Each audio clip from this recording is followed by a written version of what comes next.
National news on Atlantic Television Network. First, the headlines.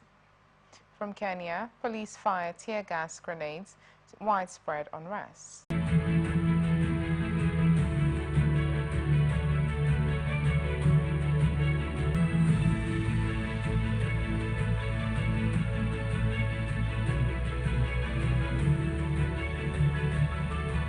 And on his proposed tax rises, people are dying in the streets, and the only thing he can talk about is money.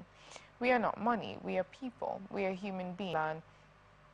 Waudu said in Mombasa, he needs to care about his people, because if he can't care about his people, then we don't need him, and was considering going to court since the new law would allow her to file for an annulment. The legislation should break the cycle of early marriage and its devastating consequences, said Human Rights Watch researcher Betty Kabari. It also sets a pathway forward for other African nations, such as Tanzania and Zambia, to revoke laws that permit child marriage. The U.S. Supreme Court's decision deepened over its 9-month term that culminated this week with a ruling powered by its 6-3 conservative majority, granting former President Donald Trump substantial criminal immunity for actions taken in office. A term during which the court restrained the U.S. government's ability to regulate industry following recent terms when it rolled back abortion rights, expanded guns rights, and rejected race-conscious collegiate admissions, laid bare ideological fractures that mirror a profoundly divided nation.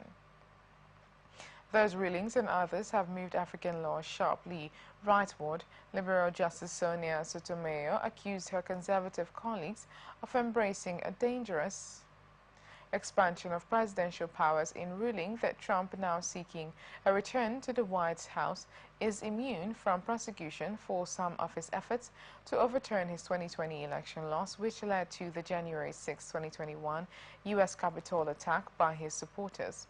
Trump is the first former U.S. president to be criminally charged and the first to be convicted. He is now the Republican challenger to Democratic President Joe Biden in the November 5th U.S. election, a rematch from 4 years ago.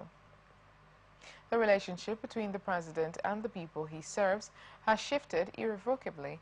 Sotomayor wrote in a dissent, joined by fellow liberal justices Elena Kagan and Ketanji Brown Jackson, "In every use of official power, the president is now a king above the law."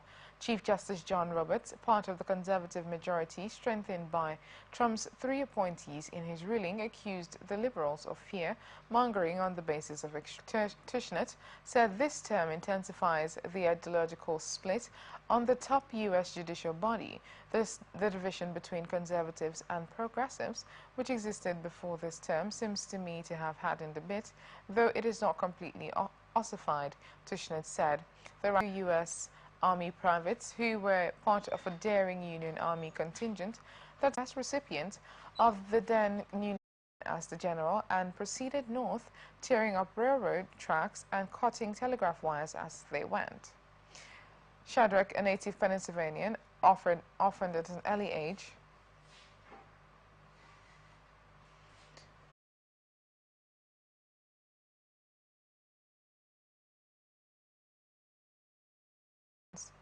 China views democratically governed Taiwan. Lai Ching-te took office, a man Beijing accuses of being a separatist. The squid fishing boat was near the Taiwan administered, which sits next to the Chinese cities of Xiamen and Quanzhou, but in Chinese waters on Tuesday night, when it was boarded and seized by 2 Chinese Maritime Administration boats, Taiwan's Coast Guard said. The Taiwanese and urged them to release the fishermen as soon as possible. Coast Guard officials in southern Fujian see 2.6% in 2024, up from 2.2% seen in January. In 2023, the economy expanded by a 3-year low of 1.4%. Economy growth will be led by exports, particularly of semiconductors, amid rising demand related to artificial intelligence, the ministry said. For 2025, it projected economy growth at 2.2% for small businesses and the self, while seeking policy measures to lower fixed costs such as rent and utility fees, the ministry said. The government will expand financial support for small businesses by 1 trillion won in the second half to help them pay utility costs, interest and wages, it added. On inflation, the ministry kept its forecast. The Central Bank extended its policy pause for an 11th straight meeting in May, keeping rates at 15-year high as it reiterated its warning on inflationary risks. Asia's fourth largest economy grew in the first quarter at the fastest pace in 2 years, thanks to two strong exports, but there are worries that the recovery might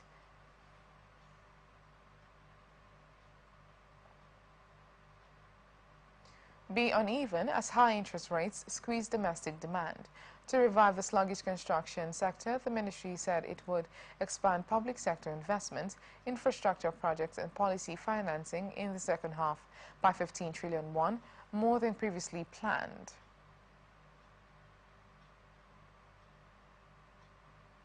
A Malaysian court dismissed jailed former Prime Minister Najib Razak's legal bid to obtain a document that he said would allow him to serve his remaining prison sentence under house arrest. The board's decision, Kuala Lumpur High Court found there was no arguable case warranting a full hearing of Najib's application. Judge Amarjit Singh described affidavits filed by Malaysia's Deputy Prime Minister Ahmed Zahid Hamidi and another high-ranking politician from Najib's party, saying they had seen a copy of the royal order as hearsay and said the government had no legal duty to respond to the application. Najib planned to appeal the decision, his lawyer Mohammed Shafi Abdullah told reporters. In terms of ethics, the government should have answered, he said. The pardons board that halved Najib's term was chaired by King Al Sultan Abdullah Ahmad Shah, whose 5-year reign as head of state ended in January.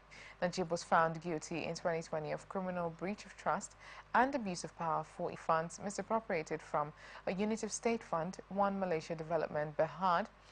The verdict was upheld by Malaysia's top court in 2022. One MDB and more than $1 billion channeled to accounts linked to Najib. The Pardons Board in February said Najib was expected to be released in August 2028, 6 years after he began serving his sentence. It also reduced fines imposed on the ex-premier, sparking uproar in Malaysia. Najib, who is also considering filing a new action commission petition to disband, move forward over its campaigns to amend the royal insult law, also known as lèse majesté, which carries penalties of up to 15 years in jail for each perceived insult against the monarchy. The decision follows a separate ruling by the Constitutional Court in January that said Move Forward's campaign to change the royal insult law was a hidden effort to undermine the monarchy. The court ordered the party to stop the campaign and did not call for any to contest the Elections Commission's case in court. Move Forward won the most votes in last year's general election on an anti-establishment platform, but the party was blocked from forming a government by conservative lawmakers and senators allied with the royalist military.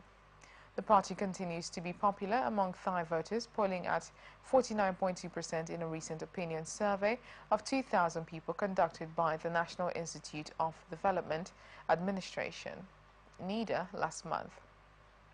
The dissolution of Move Forward predecessor party, Future Forward, in 2020 over a campaign funding violation was among the factors that triggered massive anti-government street protests. The Philippines on Tuesday of the need to restore trust and rebuild confidence to better manage maritime disputes, even as Manila told its neighbor it will be relentless in protecting its interest in the South China Sea. The Philippine Foreign Ministry said it had frank and constructive discussions with China on the South China Sea during the 9th round of said China had no legal basis. But China, which maintained that its actions in the South China Sea have been lawful and professional, has said that it does not accept any claim or action based on the ruling. The Philippines will be relentless in protecting interests and upholding its sovereignty, sovereign rights and jurisdiction in the West Philippine Sea, the DFA said in the statement, using the term Manila uses to refer to waters within its exclusive economic zone. Manila and Beijing discussed their respective positions on the second Thermos Shoal, where the Philippines maintains a rusting warship manned by a small crew that it beached in 1999 to reinforce its sovereignty claims. The two sides, the DFA said, affirmed their commitment to de-escalate tensions without prejudice to their respective positions. Both sides agreed to continue discussions to find mutually acceptable resolutions to the issues, the DFA said. Japanese companies delivered the biggest wage hikes in 3 decades this year, the nation's largest union said on Wednesday, prompted by labor shortages and an inflationary squeeze on household income. Monthly pay was up 5.10% on average this year, according to a survey of companies conducted since March by Rengo, the union with about 7 million members. The outcome of the shunter, which means the spring labor offensive, is seen as key for Japan to achieve a positive cycle of economic recovery driven by better household income and consumption that outweigh the rising costs of U.S. Steel, a company spokesperson said on Wednesday. The planned visit by Takahiro Mori, the Japanese firm's key negotiator for the deal, follows trips to the U.S. in May and June, highlighting the importance of the $15 billion takeover offer to the world's #4 steelmaker. U.S. Steel management has backed the bid, but the deal faces resistance from the White House and the powerful United Steelworkers Union. Nippon Steel declined to provide further details of Mori's next visit, according to a source familiar with his travel plans to decline to be identified. Mori will travel to several states where U.S. Steel has operations and meet with local officials, community leaders, and workers. On his last trip, Mori met with U.S. Steel employees and community leaders to gain a better understanding of their views and saw a positive reaction, the company said. Japan's government has finally eliminated the use of floppy disk in all its systems, 2 decades since their heyday, reaching a long-awaited milestone in a campaign to modernize the bureaucracy. By the middle of last month, the digital agency had scrapped all 1,034 regulations governing their use, except for one environmental structure related to vehicle recycling. We have won the war on floppy disks on June 28th.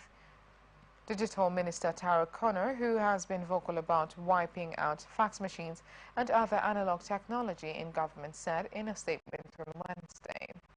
The digital agency was set up during the COVID-19 pandemic in 2021 when a scramble to roll out nationwide testing and vaccination revealed that the government still relied on paper filing and outdated technology. A charismatic figure with 2.5 million followers on X and foreign ministries, as well as the COVID vaccine deployment, taking up his current role in August 2022 after a failed bid to become Prime Minister. Japan's digitization effort has run into numerous snags.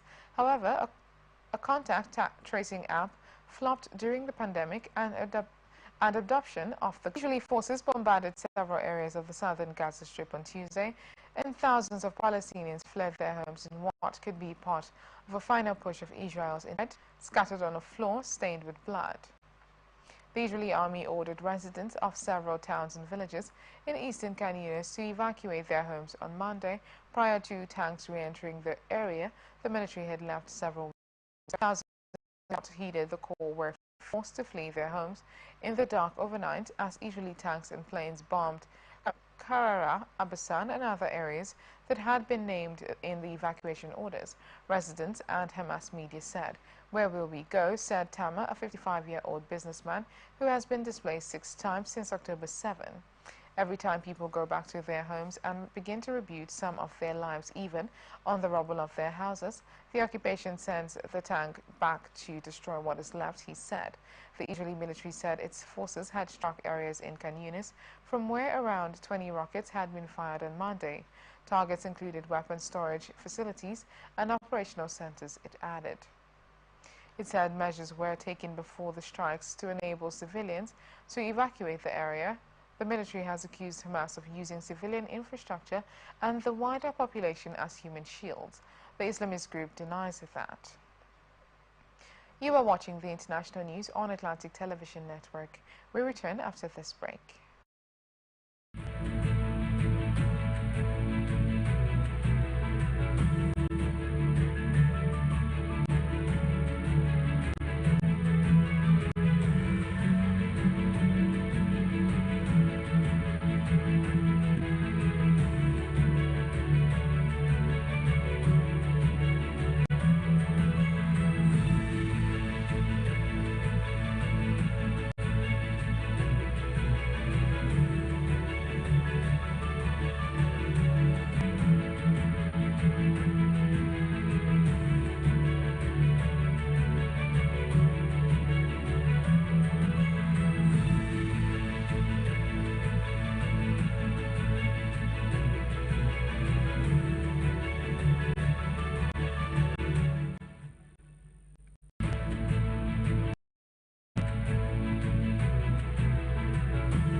From the line across the ocean to the land beyond the mountains, through the Sahara, we bring on sport news, live analysis, expert discussions on trending stories in politics, business, socio-economy, sports, and documentaries.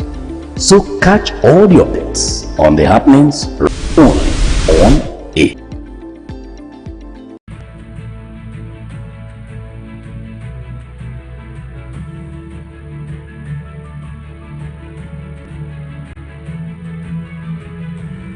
Become Iran's next president could struggle to mobilize millions of supporters in Friday's runoff election amid voter apathy about a tightly controlled contest. Over 60% of voters abstained from the June 28 ballot for a successor to Ibrahim Raisi following his death in a helicopter crash. A low turnout, which critics of the government see as a vote of no in the original field of 4 candidates, and former Revolutionary Guards member Saeed Jalili, hitting more social and political imposed since 2018 over Iran's nuclear program. The clerical establishment needs a high turnout. Syria's record low turnout was 41% in the parliamentary, 39%, in which it thought that we can avoid an absolute majority for the far right. A tout told France Interradio of the 289-seat tally, the RN would require to control France's 577-seat National Assembly. The Interior Ministry was due to release the candidate list for the second round voter later, but local media estimated up to 218 candidates that had pulled out, reducing the number of districts in which the anti-RN vote risked being split. Before the withdrawals, pollsters had calculated the first round put the RN on track for anything between 250 to 300 seats. The question remains whether voters will go along with the effort to block the anti-immigrant Eurosceptic party. Centrist voters may balk at supporting a far-left rival to the RN, while many left-wing supporters are still disillusioned with Macron that they will not stomach backing someone from his alliance. Le Pen said on Wednesday that she could reach out to the financial market, were reassured by the bid to create a so-called Republican front against Le Pen's party, lowering the risk premium on France's sovereign debt. The strategy would significantly limit.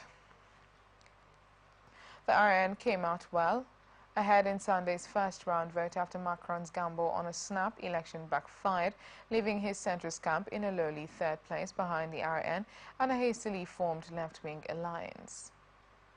Le Pen has worked for years to soften the image of the RN, but rights groups cite concerns about its national preference and anti-migrant policies, while its profound Euroscepticism would pose serious threats to future European integration. Prime Minister Giorgia Meloni told her Brothers of Italy party to present a moderate image both at home and abroad. Meloni, who Islamic authorities in Russia's mostly Muslim North Caucasus region of Dagestan on Wednesday temporarily banned women from wearing the niqab full-face veil after simultaneous attacks targeting churches and synagogues killed 22 last month. In a statement posted on the Telegram Messenger app, the Dagestan Muftiate said it was introducing a temporary ban on the niqab after the 23rd said one of the gunmen had planned to escape wearing a niqab. The Muftiate, a religious organization representing Dagestani Muslims, said that the ban would remain in place until the identified threats are eliminated and a new theological conclusion is reached. The niqab, a style of veil that covers most of the face and body, originated on the Arabian Peninsula and gained some popularity in Dagestan amid an Islamic revival in the region that followed the collapse of the Soviet Union in 1991. Though only a small minority of Dagestani women wear full-face veils, niqabs have been a common sight in the region's largest cities. Similar veils are banned by law in several European and post-Soviet countries. 22 people were killed in a simultaneous attacks on Orthodox churches, synagogues and police checkpoints across Dagestan on June 23rd. Security forces said they killed 5 attackers in gun battles that left a synagogue in the city of Debent gutted by flames. Dagestan was in the 2000s and 2010s plagued by an Islamist insurgency that spilled over from neighboring Chechnya. Though security in Machakala, hunting for Israeli citizens and Jewish people arriving on a flight from Tel Aviv. 5 months later, 145 people were killed in a March attack on a Moscow concert hall that was claimed by ISIS Central Asian affiliate. Russian authorities detained several Tajikistani nationals it said had staged the gun and bomb attacks. Britain's Conservative Party all but conceded election defeat to Keir Starmer's Labour on Wednesday, a day before polling stations even opened, and warned that the opposition party was on course for a record-breaking victory. Opinion polls show the centre-left Labour Party is set for a big win in Thursday's vote that would end 14 years of Conservative government and hand Starmer the keys to the Prime Minister's number 10 Downing Street office on Friday morning. Both Starmer and Conservative Prime Minister Rishi Sunak kicked off the last day of campaigning before polls opening, warning voters of dire economic consequences if the other man wins. But facing predictions of the worst result in the party's history, the Conservatives turned their focus to damage limitation, saying they needed to hang on to enough seats to provide an effective opposition to a Labour government.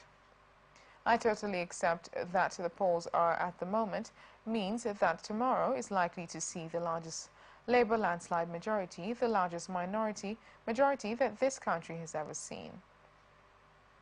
Conservative Minister Mel Stride said, "What therefore matters now is what kind of opposition we have, what kind of ability to scrutinise government is there within Parliament." Asked about Stride's comment, Sunak said, "I'm fighting very hard for every vote." Polling analysis by Observation sees Labour winning 484 of the 650 seats in Parliament, far more than 418 won by the party's former leader, Tony Blair, in his 1997 landslide victory and the most in its history. The Conservatives were predicted to win just 64 seats, which would be the fewest since the party was founded in 1834. Other analyses have shown smaller margins of victory for Labour, but none have shown a different overall outcome. Nigel Farage's supporters are out in force in Clacton-on-Sea to ensure he wins his first seat in Parliament, a step, he says, towards his Reform UK party shaking up British politics as Marine Le Pen's national rally is doing in France. In an interview at his campaign headquarters in the faded seaside town, Farage, who also predicts victory for his friend Donald Trump, is wary a more than 50% chance. Opinion polls put him ahead in an area of eastern England where one local described the man who sold Brexit to millions of voters as someone who gives us answers. His party has kicked out several candidates for reported racist or offensive comments, and 2 defected to the governing Conservatives, whose supporters he is targeting in a race led by opposition Labour, but Farage denies Reform is racist. A few bad apples were accepted as candidates after the party begged for volunteers at the last minute, he said, pledging to professionalize a party that is expected to win several seats in what will be its second election. Reform is set to win more votes but fewer seats than the long-established third party in British politics, the centrist Liberal Democrats, but lost some support after Farage said the West had provoked Russian President Vladimir Putin's invasion of Ukraine. Farage says he is playing the long game with his sights set on the next scheduled election in 5 years' time. This is our first significant step towards a much longer-term goal, which is aiming at 2029, but also is aiming at building a mass movement for common sense across the country. Farage, 60, told Reuters, wearing one of his trademark colorful blazers, this time in pink with blue detailing. It is a sentiment shared by his supporters walking in and out of his headquarters to help canvass the population of the once proud seaside town where Londoners used to holiday every year before cheap air travel drew them elsewhere. Australia's corporate watchdog should be split in two after comprehensively failing its role as a regulator, including focusing more on managing its reputation than enforcement action, a parliamentary committee inquiry has found. The Economics Committee report, released Wednesday, delivers a scathing overview of Australian Securities and Investment Commission role in ensuring allegations of corporate misconduct are investigated and punished. Chaired by the Liberal Senator Andrew Bragg, the report found ASIC had comprehensively failed to fulfill its regulatory remit because its scope was too broad and complex. However, significant structural resourcing and cultural issues have also undermined its work. The Commission's investigations and decisions are opaque, the report said, and the regulator responded to criticism by directing even more resources to managing its reputation. While ASIC tries to deflect criticism that is a weak corporate regulator by promoting its recent enforcement actions, the reality remains that corporate law is under-enforced in Australia, the report said in its executive summary. ASIC's response to most reports of alleged misconduct is to take no further action, and only a fraction of reports are investigated. For the matters where ASIC proceeds to take enforcement actions, the civil penalties imposed are often at odds with the scale of the offending, and few criminal sanctions are achieved. Further, ASIC's investigation and enforcement decisions are opaque and difficult to scrutinize. A dissenting report by Labour's committee members described the final report as a missed opportunity that reduced evidence and engagement to little more than a headline grab. There is room for improvement at ASIC, so it is a shame sensible reforms that could be implemented immediately have been overlooked. Victorian Labour Senator Josh Walsh said. A spokesperson for ASIC said it had shared its strong enforcement record on behalf of Australian consumers and investors. ASIC is in court almost every day pursuing wrongdoing, and in the last 12 months alone launched around 180 new investigations, the spokesperson said. ASIC will take time to consider the report. During the hearings, witnesses had told politicians that the regulator had been pretty hopeless at responding to misconduct allegations. And that's the international news for today. Before we go, another look at the major stories. From Kenya, police fire tear gas grenades, widespread unrest. United States